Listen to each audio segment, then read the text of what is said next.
Ilmu agama akan mengawasi kita. Sebelum makan, sebelum minum, sebelum berteman, sebelum mencari pendapatan, maka ilmu agama akan berbicara dengan kita. Ini boleh atau ini tidak boleh. Oleh karena itu, ulama mengatakan kita lebih butuh terhadap ilmu agama ini daripada makanan pada saat sangat lapar, air pada saat sangat dahaga, dan juga tempat tidur pada saat kita sangat capek. Ghazwa TV, media dakwah masa kini. Bismillahirrahmanirrahim. Assalamualaikum warahmatullahi wabarakatuh. Alhamdulillah, wassalatu wassalamu ala rasulillah wa ala alihi wa ashabihi wa man wala, wa la hawla wa la quwwata illa billah. Alhamdulillah, kita kembali bertemu di kajian rutin kita di setiap hari Rabu. Para pemirsa Ghazwa TV, semoga Allah Subhanahu wa taala selalu meridhoi kita, amalan-amalan kita, selalu menjaga kita di atas keilmuan, selalu menjaga kita di atas keistiqomahan, selalu menjaga hati-hati kita agar senantiasa lisan kita basah dengan berzikir pada Allah Subhanahu wa taala. Alhamdulillah, kita hari ini akan menyambung pembahasan kita tentang tafsir. Hari ini kita sudah akan memasuki ke surah Al-Falaq, ya. Pada pertemuan yang lalu kita sudah membahas tentang tafsir surah An-Nas. Dan hari ini kita akan menyambung pembahasan kita pada surah berikutnya, yaitu surah Al-Falaq. Baik, surah Al-Falaq dan surah An-Nas ini disebut juga dengan surah Al-Mu'awwidhatain. Al-Mu'awwidhatain yang artinya dua pelindung, ya. Dua pelindung. Karena dua surah ini disebutkan dalam sebagian riwayat bahwa dua surah ini turun ketika Nabi SAW disihir oleh orang Yahudi yang berasal dari Bani Zuraik yang bernama Labid bin Al-A'sam. Sehingga beliau pada saat itu ketika tersihir, beliau seperti merasakan telah melakukan sesuatu atau melakukan sesuatu yang tidak dia lakukan. Ya, seperti beliau seperti dinukil oleh Aisyah radhiyallahu taala anha bahwa beliau itu merasa telah mendatangi istrinya, tapi kenyataannya beliau belum pernah mendatangi istrinya. Ya. Ini bentuk dari sihir.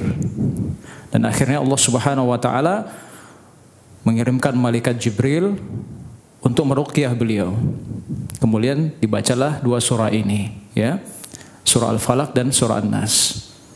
Disebut juga dengan surah atau disebut juga dengan Al-Mu'awwidhatain karena kedua surah ini dibuka dengan Qul a'udzu.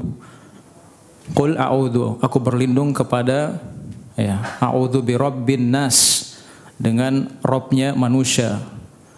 Qul a'udzu birabbil falaq, aku berlindung kepada Rabbnya Al-Falaq. Adapun Nabi pernah disihir, ini datang dari hadis Aisyah radhiyallahu taala anha yang diriwayatkan oleh Imam Bukhari dan Imam Muslim, dan sebagian atau bahkan dari kalangan ahlu kalam, ya, mereka ini mencoba untuk melemahkan hadis ini. Mereka mencoba untuk melemahkan hadis ini. Kenapa? Karena kata mereka, ya, ini bertentangan dengan kemaksuman Nabi sallallahu alaihi wasallam. Kalau beliau maksum, ya tentunya tidak bisa dikena sihir.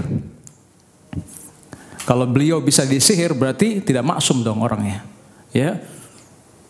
Kalau beliau bisa disihir berarti ada aib di sini pada risalah yang dibawa oleh Nabi SAW yang disampaikan kepada beliau. Terganggu pasti risalahnya. Ini menurut mereka.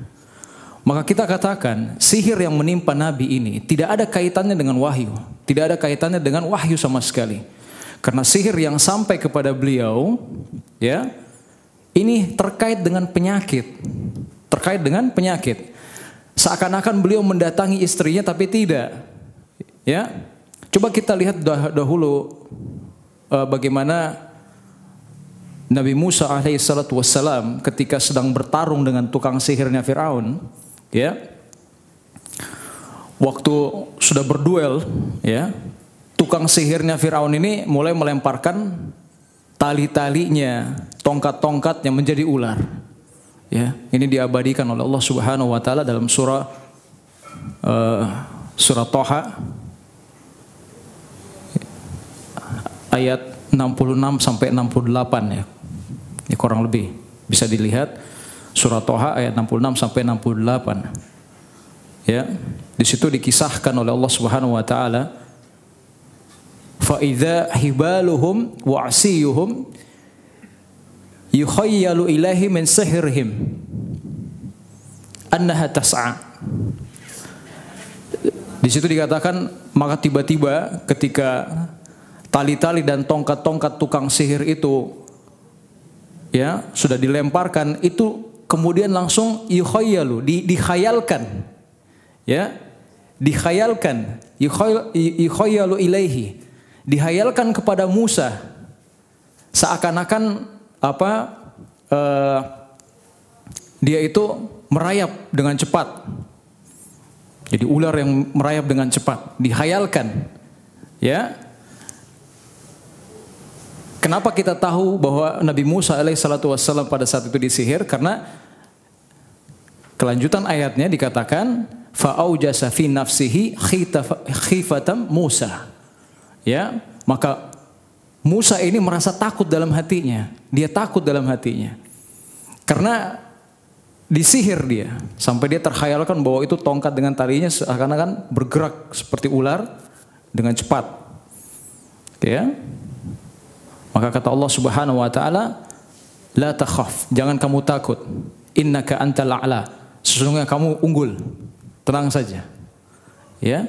Maka ayat ini menjelaskan bahwa Nabi Musa alaihi salatu wassalam disihir. Terkena sihirnya tukang sihir tadi. Sampai-sampai dia terkhayalkan. Tapi apa? Apa kemudian yang terjadi? Allah mengatakan la takhaf. Berarti risalah masih turun kan? Wahyu masih turun kan? Allah masih berkata kepada Nabi Musa, jangan kamu takut. Sesungguhnya kamu unggul. Berarti tidak ada pengaruhnya. Tidak ada pengaruh antara sihir tersebut dengan risalah atau wahyu yang turun kepada Nabi Musa alaihissalatu wassalam. Begitu pula Nabi sallallahu alaihi wasallam ketika disihir oleh orang Yahudi tadi. Dikatakan oleh orang-orang ahlu kalam bahwasanya ini enggak mungkin Nabi Muhammad sallallahu alaihi wasallam itu disihir, enggak mungkin karena beliau maksum. Kita katakan tidak ada hubungannya. Karena sihir yang dikena oleh Nabi alaihissalatu wassalam itu terkait dengan penyakit, tidak ada hubungannya dengan risalah. Ya, baik. Kemudian dalam hadis Aisyah radhiyallahu taala anha tadi juga dikhabarkan bahwa malaikat Jibril datang kemudian meruqyah Nabi sallallahu alaihi wasallam dengan surah Al-Falaq dan surah An-Nas. Oleh karena itu hadis ini menjelaskan bahwa dua surah yang paling ampuh untuk meruqyah adalah surah Al-Falaq dan surah An-Nas. Antum kalau mau meruqyah orang, meruqyah istri, anak, siapa saja, pakailah dua surah ini. Karena dua surah ini telah dicontohkan, telah dikhabarkan melalui malaikat Jibril, ya, bahwa ini ampuh untuk menghilangkan sihir. Ya. Mudah-mudahan semua sudah hafal ya. Sudah hafal ya Al-Falaq, Al-Nas. Ada yang belum hafal? Belum hafal? Ya, baik. Yang lain sudah dihafal ya, kecuali Al-Falaq dan An-Nas. Mulai Al-Baqarah sampai dengan Al-Ikhlas sudah dihafal, kecuali Al-Falaq dan An-Nas. Gitu ya? Oh, insyaallah. Baik, kita mulai ya. Surah Al-Falaq ini adalah surah Madaniyah. Surah Madaniyah. Apa surah Madaniyah artinya?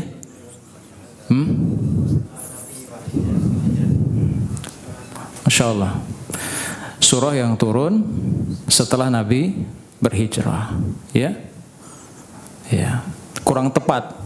Anak nggak mengatakan salah, tapi kurang tepat kalau dikatakan dia surat yang turun di Madinah. Ya. Baik. Kita masuk. A'udzubillahi minasyaitonirrajim. Qul a'udzu birabbil falaq min syarri ma khalaq wa min syarri ghasiqin idza waqab wa min syarri naffatsati fil 'uqad wa min syarri hasidin idza hasad. Qul, katakanlah, ya, Allah Subhanahu wa taala memerintahkan pada Nabi Muhammad sallallahu alaihi wasallam untuk mengatakan, a'udzu birabbil falaq. Aku berlindung kepada Robnya Al-Falaq. Rob, seperti pertemuan yang lalu kita sudah tahu ya, Rob artinya apa? Pemilik, ya. Kalau dia adalah pemilik, berarti dia adalah yang berkuasa. Allah Subhanahu wa taala adalah Rabbul Alamin. Robnya seluruh alam. Seluruh alam Allah yang memiliki. Allah yang menciptakan, Allah yang memiliki. Allah yang mengatur segala sesuatu yang ada di dalamnya. Allah yang mengatur rezeki antum. Allah yang mengatur hidup antum. Allah yang lebih tahu apa yang terbaik bagi antum, apa yang tidak baik bagi antum. Allah sangat tahu sekali. Oleh karena itu sudah sepantasnya kalau Allah Subhanahu wa taala diibadahi, satu-satunya yang berhak diibadahi. Baik. Al-Falaq ini artinya menurut pendapat yang terkuat, dan ini pendapat yang dipegang oleh kebanyakan ulama, karena memang ada terdapat banyak perbedaan pendapat ya tentang masalah tafsir. Tetapi yang paling kuat yang dirajihkan oleh banyak para ulama pada hari ini, Al-Falaq itu adalah subuh atau cahaya subuh. Ya, ini yang paling sahih. Ya. A'udzu birabbil falaq min syarri ma khalaq. Min syarri ma khalaq. Min dari syarri ma khalaq. Syarri di sini adalah keburukan ya. Segala sesuatu yang buruk, syarr. Ma khalaq. Ma khalaq. Ya. Ma di sini kalau dalam ilmu fikih itu dikenal dengan nama ma al-mausulah.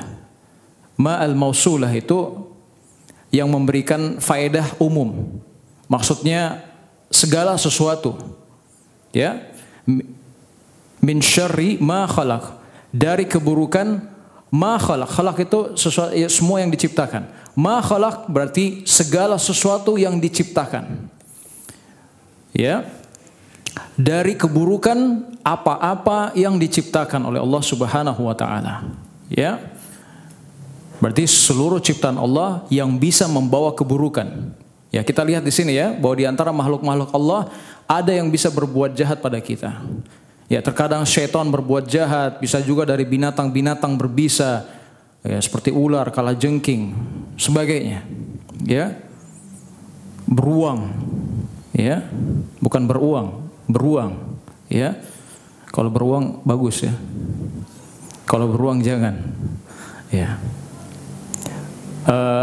Dari hal-hal yang mungkin dekat dengan kita, seperti suami, istri, anak-anak, ya, ini mereka bisa mendatangkan keburukan, ya.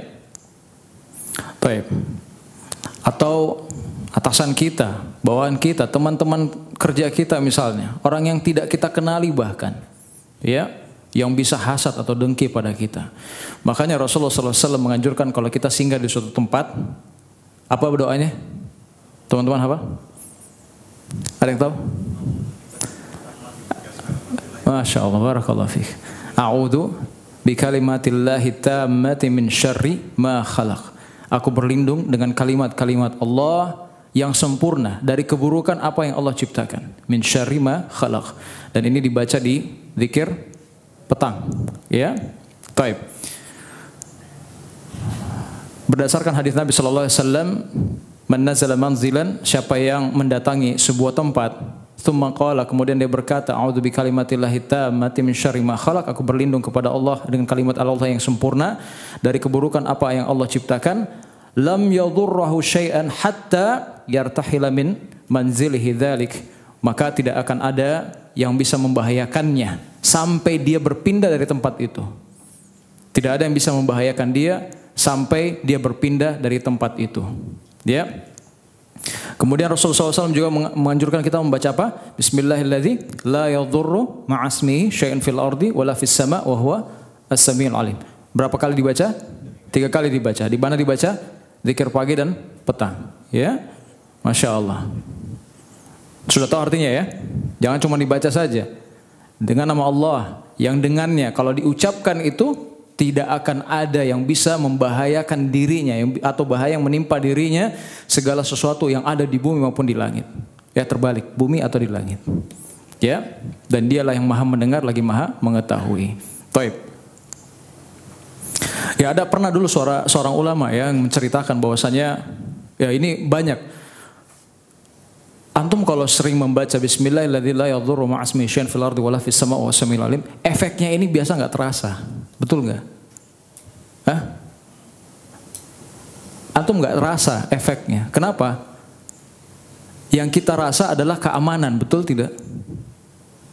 Terkadang kita rasa aman dalam sehari, satu hari itu kita merasa aman, tidak ada yang membahayakan kita. Itu efek dari doa. Padahal di tempat-tempat lain ada yang celaka, ada yang ini dan sebagainya, ditimpa bahaya, timpa mudarat. Ya. Maka terkadang efeknya ini kita nggak rasa. Ya. Ada yang jatuh misalnya di belakang kita yang nggak ketimpa. Itu semua dari efek dari doa. Ya. Baik, makanya doa itu terkadang pengaruhnya nggak dirasa ya. Bisa saja ada orang yang niat jahat sama kita, tapi karena kita mengucapkan doa tadi, akhirnya dia nggak jadi berbuat jahat. Atau kejahatannya itu nggak menimpa kita. Ya. Bisa saja ada binatang berbisa yang mau nyerang kita, tapi nggak jadi karena kita mengucapkan doa tadi. Alhamdulillah teman-teman kita, Masya Allah ya. Corona sudah berjalan berapa bulan? Hampir setahun, Masya Allah. Kita masih dilindungi sama Allah Subhanahu wa Ta'ala. Itu bisa jadi karena efek dari doa-doa kita semua. Ya, Masya Allah. Ada orang yang ketakutan, hidup dengan ketakutan. Ada orang yang hidup dengan ini dan sebagainya. Tapi kita bertawakal pada Allah dengan cara berdoa dan berusaha. Ya, kita menerapkan protokol kesehatan dan sebagainya. Baik.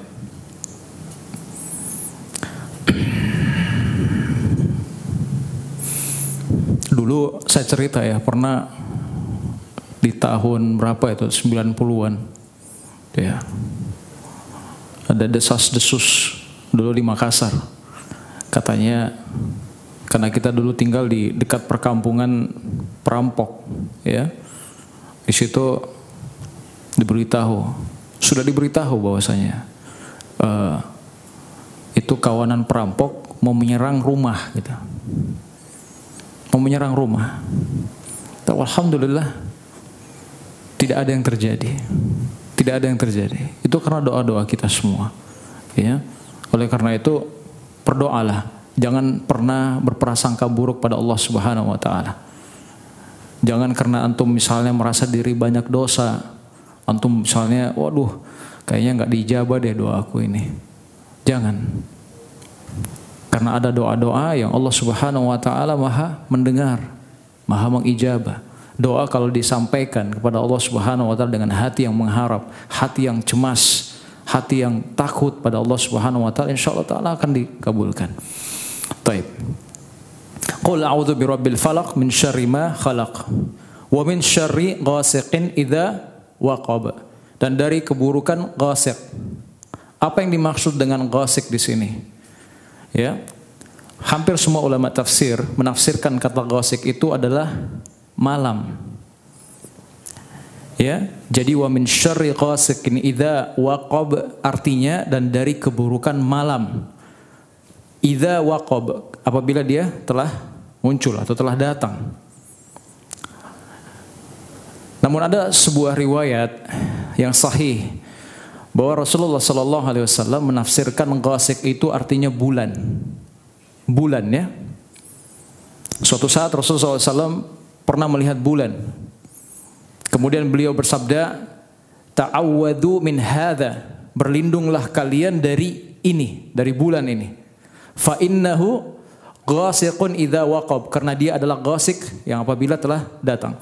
Namun Ibnu Katsir rahimahullah taala berkata, dua penafsiran ini tidak bertabrakan ya. Tidak bertabrakan. Cuman beda sudut pandang saja. Karena ghasik itu diartikan malam juga dan diartikan juga bulan, karena bulan itu munculnya di mana? Malam hari. Berarti kedua tafsirnya tidak bertabrakan. Ya. Kenapa kita diperintahkan oleh Allah Subhanahu wa taala untuk membaca ini khusus? Ya, berlindung kepadanya dari malam apabila telah datang. Yang pertama, kebanyakan kejahatan dan keburukan itu munculnya di mana? Kapan? Di malam hari. Betul nggak? Iya. Sekarang orang kalau mau mencuri, ngerampok, tunggu dulu malam hari. Kenapa? Gelap, nggak ada yang lihat. Ya. Transaksi narkoba, tunggu gelap. Apalagi? Perzinahan, Insya Allah, tunggu gelap. Ya. Mabuk-mabukan, tunggu gelap. Supaya nggak kelihatan sama orang. Ya. Baik. Sebagian ulama lagi mengatakan bahwa ghasik itu artinya awal malam. Ya. Disebutkan dalam sebuah hadis bahwasanya ghasik itu berada di awal malam, yaitu ketika matahari telah terbenam. Makanya Rasulullah SAW pernah bersabda, "Idza kana junhul lail," jika malam telah datang, au amsaitum, atau telah masuk sore hari, fakufu sibyanakum, tahanlah anak-anak kalian, anak-anak kecil.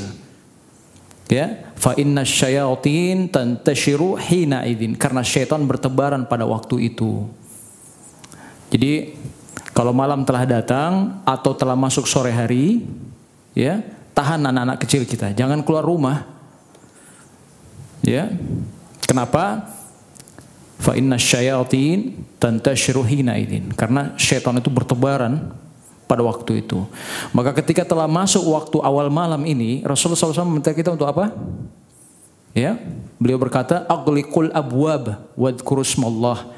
Tutuplah pintu-pintu kalian dan berzikirlah, sebutlah nama Allah Subhanahu wa taala. Baca bismillah. Kenapa? Karena kata beliau, "Fa inna syaitana la yaftahu baban mughlaqan." Karena sesungguhnya syaitan itu tidak akan masuk atau tidak akan membuka pintu yang terkunci. Ya, wa auku qirabakum wadhkurusmallah, dan tutuplah tempat-tempat air kalian. Tempat-tempat wadah ditutup. Ya, dan sebutlah nama Allah Subhanahu wa taala. Wa khammiru aniyatakum wadhkurusmallah, dan tutuplah bejana-bejana kalian dan sebutlah nama Allah. Walau anta'arudu 'alaiha syai'an, walaupun kalian hanya melentangkan sesuatu di atasnya.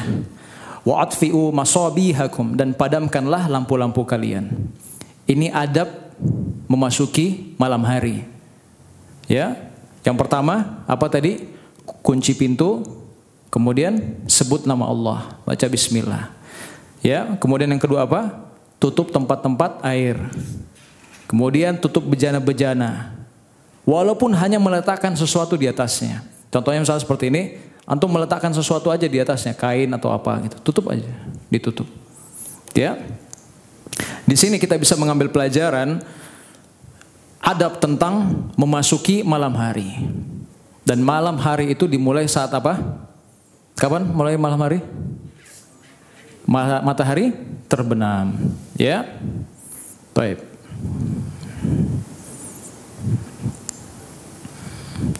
Karena biasanya kalau kita lihat ya, ada rumah habis maghrib itu malah terbuka. Ya, makanya banyak syaitannya. Cuma nggak dirasa aja, karena dia sudah berbaur dengan syaitan di dalamnya. Ya, makanya kalau malam rumah-rumah itu jangan ada yang dibuka ya. Diperintahkan oleh Nabi Sallallahu Alaihi Wasallam agar pintu-pintu pada waktu malam itu ditutup. Ya, karena ada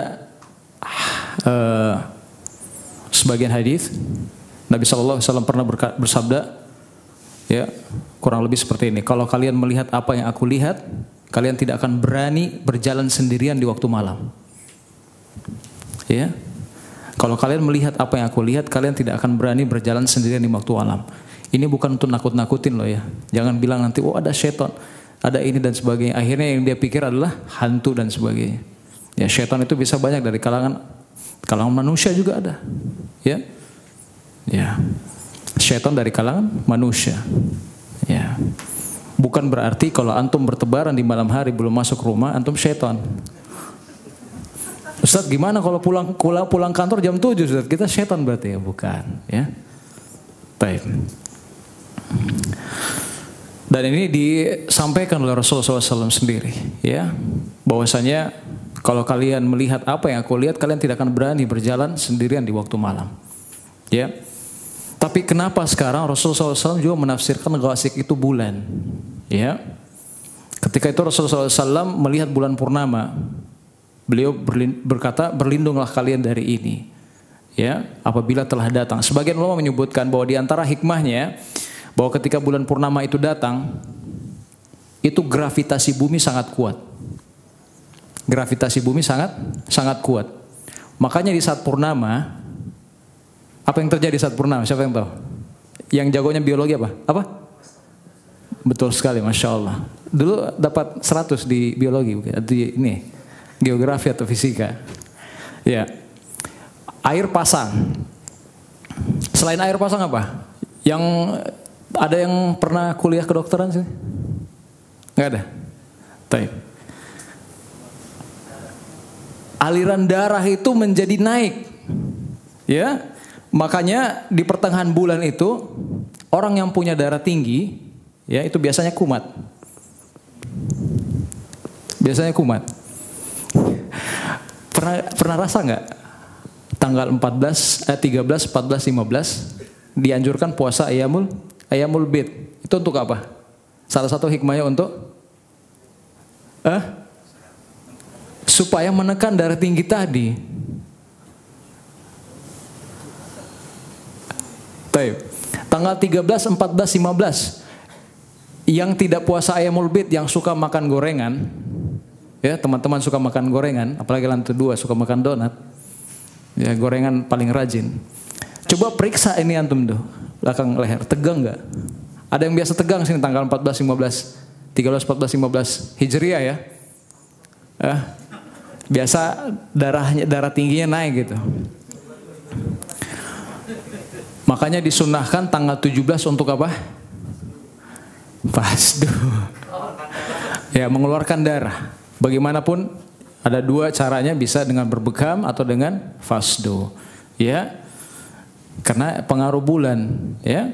Wallahu a'lam. Ya, itu mungkin di antara hikmah-hikmah kenapa Rasulullah SAW menyuruh kita untuk berlindung dari bulan. Ya, dan Rasulullah SAW menafsirkan bahwa yang dimaksud dengan ghasik idza waqab itu adalah bulan, dan itu bulan purnama. Ya, Masya Allah, luar biasa. Allahu Akbar.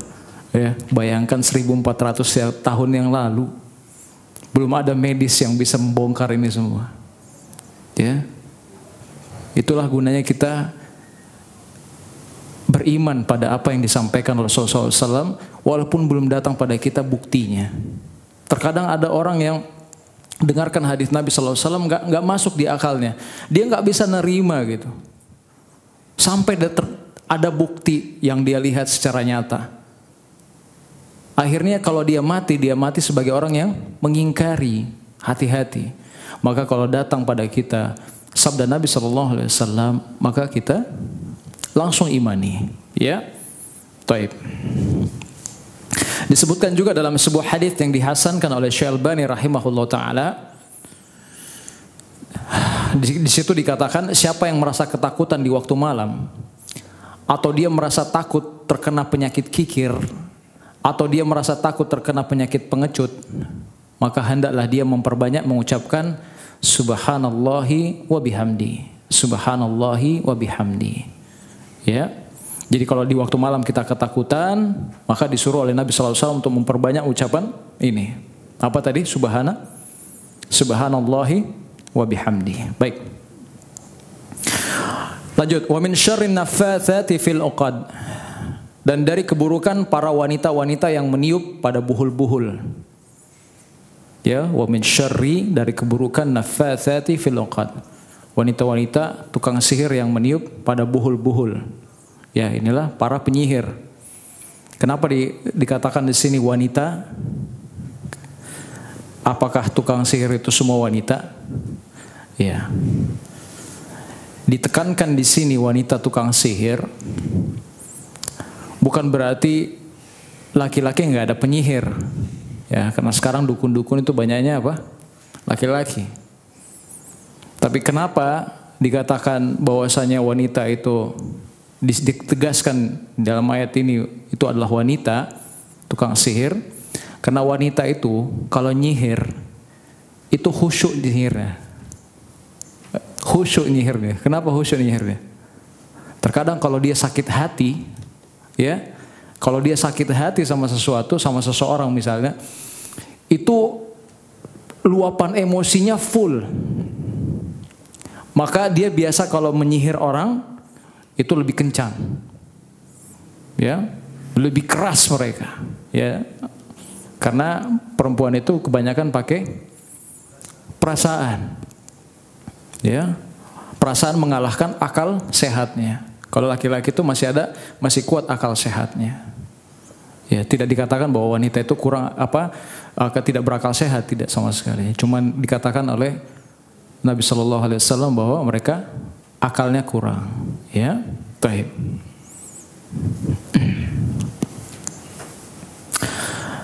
Wa min syarrin naffatsati fil 'uqad, dan dari keburukan para wanita-wanita yang meniup pada buhul-buhul. Ya, buhul itu digunakan untuk apa? Mengikat sihir. Ya, kalau yang tadi yang Nabi Shallallahu Alaihi Wasallam itu disihir oleh orang Yahudi, dia memakai buhul dari apa namanya, rontokan rambut Nabi Shallallahu Alaihi Wasallam dicampur dengan apa itu, mayang kurma yang jantan diikat. Ya, ini bukan resep ya, mohon maaf, jangan dicatat kalau yang ini. Ya, bukan berarti antum nanti ini bisa dipakai nanti. Ya. Tapi buhul itu dipakai untuk mengikat sihir, ya. Taib. Jadi teman-teman juga hati-hati kalau ini ada yang sentimen dan sebagainya. Ya, antum kalau nyisir sesuatu, ya, perhatikan saja kalau rambut-rambut yang gugur, misalnya ada yang pungut dan sebagainya, ya. Makanya kalau bisa antum kumpulkan rambut itu kemudian langsung dibuang atau dibakar dan sebagainya, boleh saja, ya. Begitu juga kuku, ya, jangan buang sembarangan kukunya. Kalau misalnya ada yang sentimen sama antum, dilihat antum gunting kuku misalnya, dibuang tempat sampah itu, dia lihat, diambil, itu bisa dijadikan buhul. Apalagi di Indonesia ini, masya Allah ya, tukang sihir itu banyak sekali tukang sihir, ya. Taib.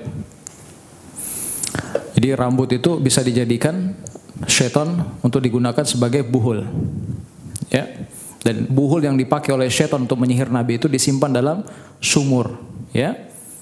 Kemudian Rasulullah SAW mengirim sahabatnya Ali bin Abi Thalib, ya, Zubair, untuk mengambil buhul itu. Kemudian Allah menurunkan surah Al-Falaq dan surah An-Nas, ya, surah Al-Falaq dan surah An-Nas. Coba perhatikan di sini, kalau mau melepaskan orang dari sihir, dia harus dihilangkan dulu buhulnya, baru diruqyah. Karena kalau dia diruqyah, buhulnya belum hilang, biasanya pengaruh dari ruqyah itu nggak efektif. Ya, kalau ada orang yang tersihir dan sebagainya. Taib. Dan kebetulan memang pada saat itu buhulnya berjumlah 11 menurut sebagian riwayat. Ya, masya Allah ya. Buhulnya berjumlah 11 yang menyihir Nabi. Surah Al-Falaq dan surah An-Nas berapa ayat? Kalau digabung 11 ayat. Masya Allah, ya.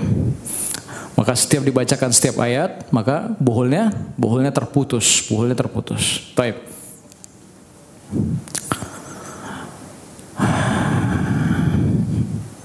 Di sini memperlihatkan ya bahwa Rasulullah SAW itu kena sihir juga. Ya, jangan mentang-mentang sudah merasa diri hebat, bertakwa, melakukan amalan-amalan ini dan sebagainya.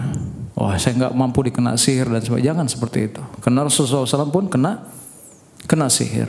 Ya, kewajiban kita hanyalah memohon perlindungan kepada Allah Subhanahu Wa Taala. Jangan pernah merasa pede dengan keimanan kita. Ingat baik-baik, teman-teman sekalian. Jangan pernah merasa pede dengan keimanan kita. orang yang berimannya sempurna pun pasti akan digoda oleh syaitan. Ya, baik. Wa min syarrin nafathati fil uqad, dan dari keburukan wanita-wanita yang meniup pada buhul-buhul. Ya, ini sihir yang paling kuat biasanya ya. Di mana sihir itu kalau masuk ke dalam tubuh seseorang, dia nggak mau keluar, kecuali kalau buhulnya itu harus dimusnahkan atau diambil. Makanya tadi saya bilang, kalau bisa buhulnya, kalau ada yang tersihir misalnya, teman-teman di sini atau ada keluarga atau pemirsa Ghazwa TV, ada keluarganya yang tersihir, maka harus dicari buhulnya. Ya, buhul ini harus dihilangkan. Baik.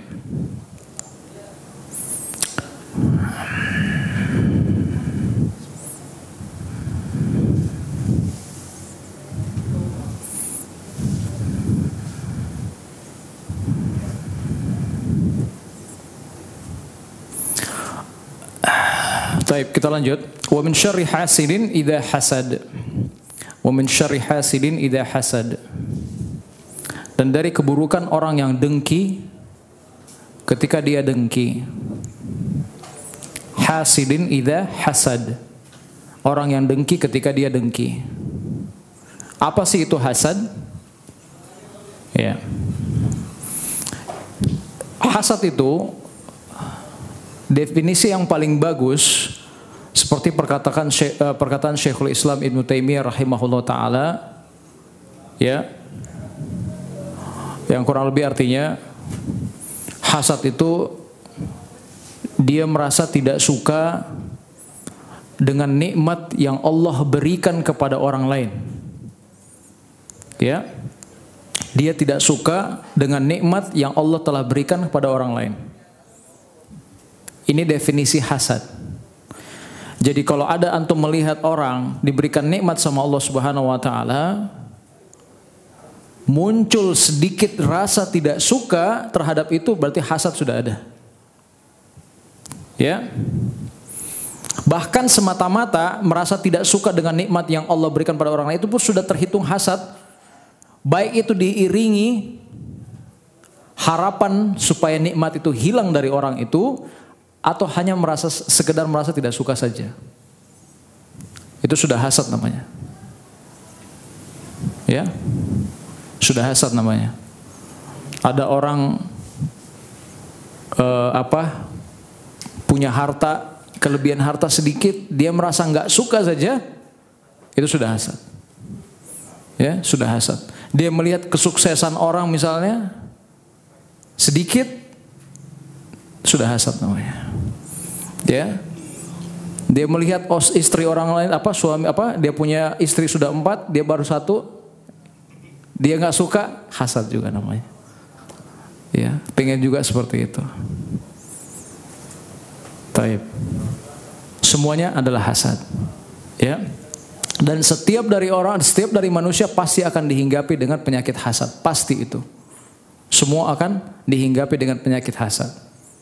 Siapa yang bisa melawan hasad ini, maka dia selamat.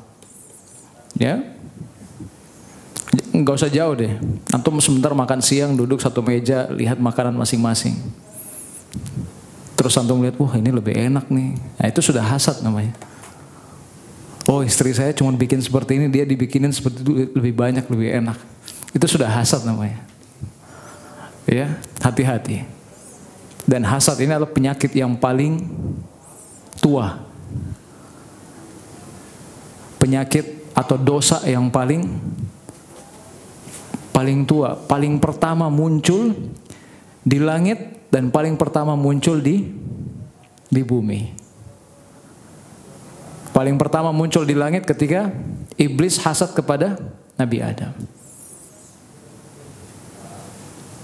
Paling pertama muncul di dunia ketika anak Nabi Adam hasad kepada saudaranya. Satunya diterima amalannya, satunya enggak. Satunya diterima kurbannya, satunya tidak. Dia hasad. Akhirnya terjadi pembunuhan. Hasad menjadi induk segala dosa. Karena ketika orang hasad akan muncul banyak dosa-dosa lainnya. Muncul dosa-dosa lainnya. Dengan hasad akan muncul Misalnya, ya, akhirnya orang nanti akan dibunuh misalnya, dicuri, dirampok dan sebagainya. Ya, taib. Dan ingat teman-teman sekalian bahwa orang yang hasad itu matanya sangat bahaya. Matanya sangat bahaya. Ya. Apa penyakit yang diakibatkan oleh pandangan mata? Ain. Ya, ain ini sangat berbahaya ya. Kata Nabi sallallahu alaihi wasallam, al-ain haqqun. Ain itu benar adanya. Ya. Dan terkadang ain yang dimiliki oleh seseorang itu tergantung dengan sesuai dengan kekuatannya. Semakin kuat ainnya, maka pengaruhnya juga semakin berat pada orang lain. Makanya dulu ada seorang sahabat ya, terkena penyakit ain. Ya, diriwayatkan dari Abu Umamah bin Sahal bin Hunayf. Dia berkata, Amir bin Rabi'ah dia melewati Sahal bin Hunayf ketika dia sedang mandi. Jadi Sahal bin Hunayf ini sedang mandi. Lalu Amir ini berkata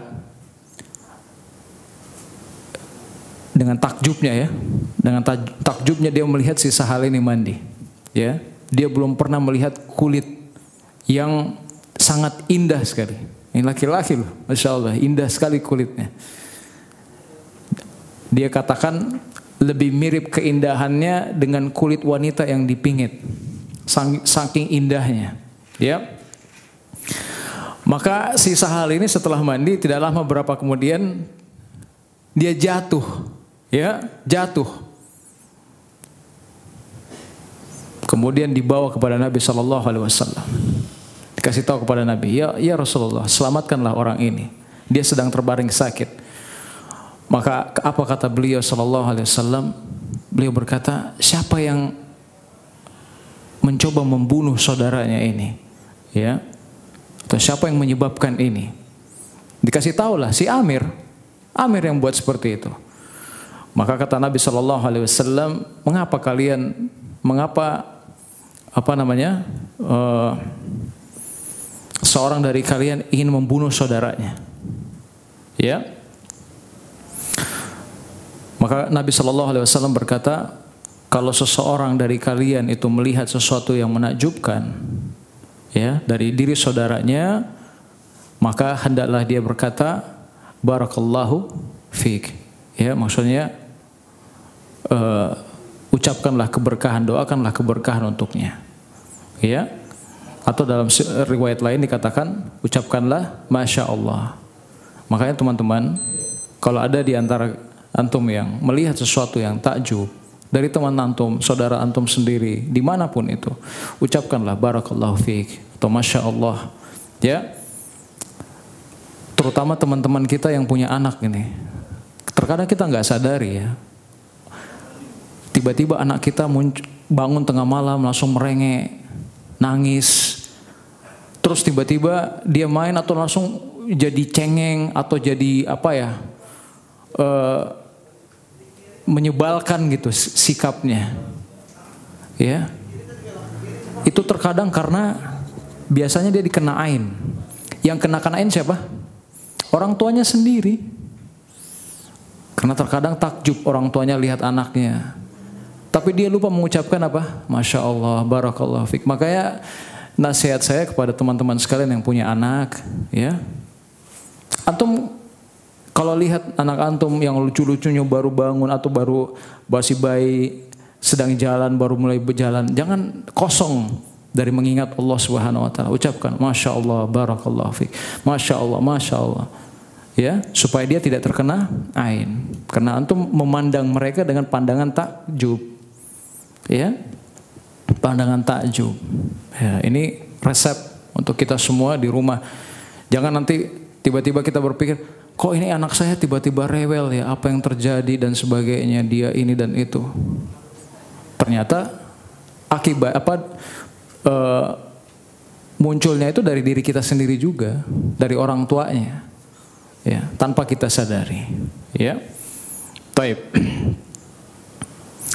Begitu juga kata Nabi sallallahu alaihi wasallam, "Idza ra'a ahadukum min akhihi aw min nafsi aw min malihi ma yu'jibuhu falyubarrikhu fa innal aina haqqun, apabila salah seorang di antara kalian melihat sesuatu dari saudaranya atau melihat diri saudaranya atau melihat harta yang menakjubkan misalnya dari saudaranya, maka hendaklah dia mendoakan keberkahan untuk saudaranya tersebut, karena sesungguhnya penyakit ain itu betul-betul ada. Ya. Inilah makanya Allah Subhanahu wa taala mengingatkan kita untuk membaca wa min syarrin hasidin idza hasad, wa min syarri hasidin idza hasad, dan dari keburukan orang yang hasad ketika dia hasad. Ya. Ya, orang yang dengki itu ingat bukan cuman takjub saja, tapi juga pandangan yang membenci orang lain. Dia dengki sama orang lain. Ya. Maka untuk teman-teman, dahulu Rasulullah SAW mengajarkan kita untuk selalu mendoakan anak-anak kita dari pandangan ain, ya, dari pandangan ain. Maka kita boleh membacakan anak kita. Dulu Rasulullah SAW membacakan doa kepada Hasan dan Husain. Beliau berkata, "U'idzukuma bi kalimatillahi tammati min kulli syaitani wahama wa min kulli ainil lamah." Sudah hafal kan? Hafal yang a'udzu bi kalimatillahi tammah kan tadi? Tapi yang satunya lagi, a'udzu bi kalimatillahi tammati min kulli syaitani wahama wa min kulli ainin lamah. Ya. Tapi ini dirubah redaksinya. Jadi u'idzukuma ini dia mendoakan dua anaknya. Kalau antum punya anak satu laki-laki, apa yang dibaca?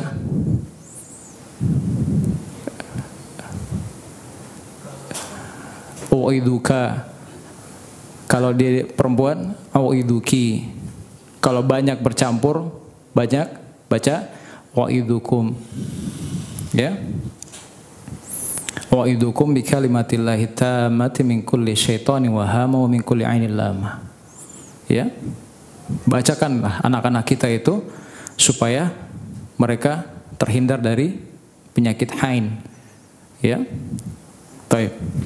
Dan ingat teman-teman sekalian, kata Syekh Utsaimin rahimahullah taala, bahwasanya bukan kecantikan seseorang atau kekayaan seseorang yang bisa menyebabkan dia kena musibah, kena ain. Tapi mungkin karena kurangnya dia dalam berzikir, mengingat Allah Subhanahu wa taala. Boleh saja orang mandang kita dengan ain, karena kita nggak tahu, kita nggak bisa ngatur.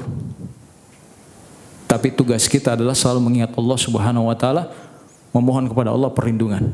Ya. Baik.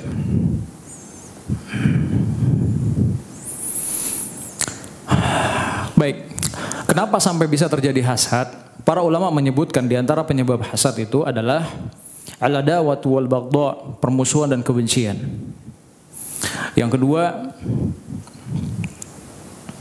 kata para ulama, mungkin ada orang yang lebih dahulu naik statusnya atau jabatannya misalnya, atau kedudukannya misalnya. Ya. Mungkin dia berkata, kok dulu saya begini-begini terus, dia baru masuk langsung dia jadi begini misalnya. Itu hasad namanya.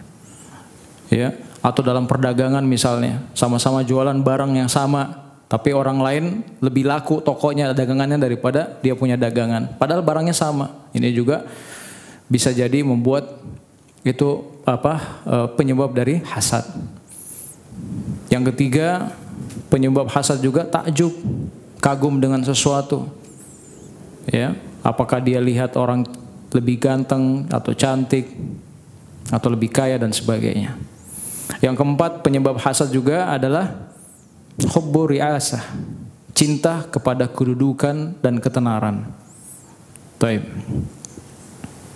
Imam Bukhari, sampai Imam Bukhari pun dihasadi orang-orang lain. Ya. Diusir beliau dari kota Naisabur. Gara-gara apa? Ada yang hasad sama beliau. Terkadang ternyata yang hasad sama Imam Bukhari bukan para penuntut ilmu, tapi yang hasad sama beliau ulama juga. Jadi ulama saling menghasadi ulama lain. Ya, Masya Allah. Disebutkan yang hasad pada beliau itu adalah gurunya sendiri. Masya Allah ya. Ya. Karena melihat Kalau Imam Bukhari datang, majelis taklimnya banyak sekali, Masya Allah.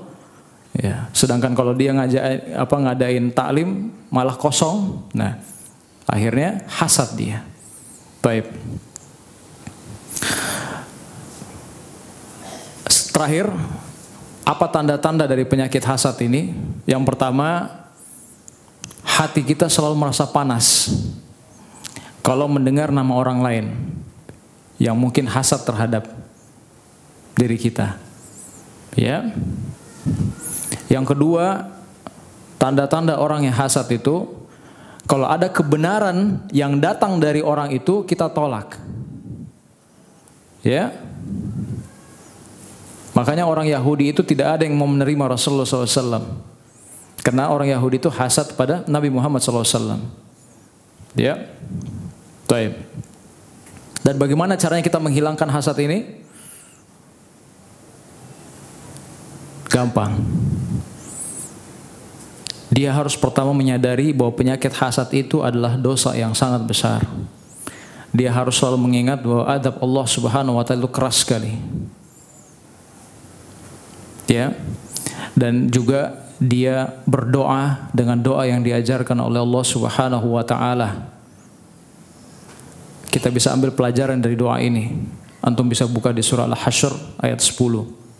Surah Al-Hasyr ayat 10, di sini Allah Subhanahu wa taala mengabadikan doa. Ya. Kalau Allah mengajarkan sebuah doa, maka hendaklah kita amalkan.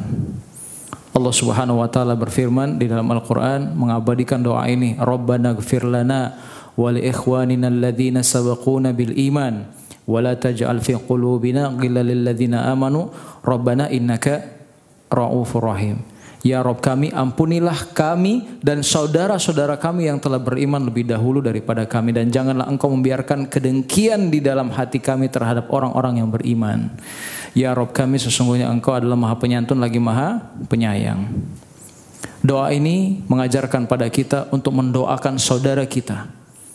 Dan jangan sampai ada kedengkian dari dalam hati kita kepada saudara kita. Amalkan doa ini. Doa ini apa? Ayat ini juga mengajarkan kepada kita, kalau kita mengetahui diri kita punya hasad pada orang lain, biasakanlah diri kita ini selalu mendoakan orang tersebut. Ya. Doakan kebaikan, jangan doakan kejelekan, doakan kebaikan. Ya. Baik.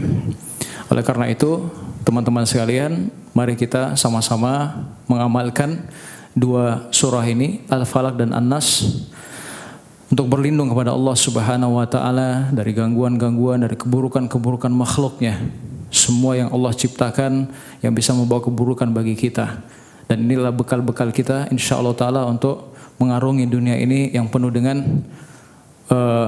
warna-warni yang bisa menjerumuskan kita ke dalam kemaksiatan dan sebagainya. Wallahu ta'ala alam, saya rasa demikian. Insyaallah ta'ala kita akan sambung pada pertemuan akan datang. Semoga Allah Subhanahu wa ta'ala mengaruniai kita dengan ilmu yang bermanfaat dan senantiasa menjaga kita di atas keimanan dan ketakwaan padanya. Dan saya juga bermohon pada Allah Subhanahu wa ta'ala semoga seluruh kaum muslimin diselamatkan dan dijaga dari wabah yang sedang melanda, dan semoga kita semua insyaallah taala mudah-mudahan Allah Subhanahu wa taala masukkan kita ke dalam surganya. Kita tutup subhanakallahumma bihamdik asyhadu an la ilaha illa anta astaghfiruka wa atubu ilaik. Alhamdulillahirabbil alamin. Assalamualaikum warahmatullahi wabarakatuh.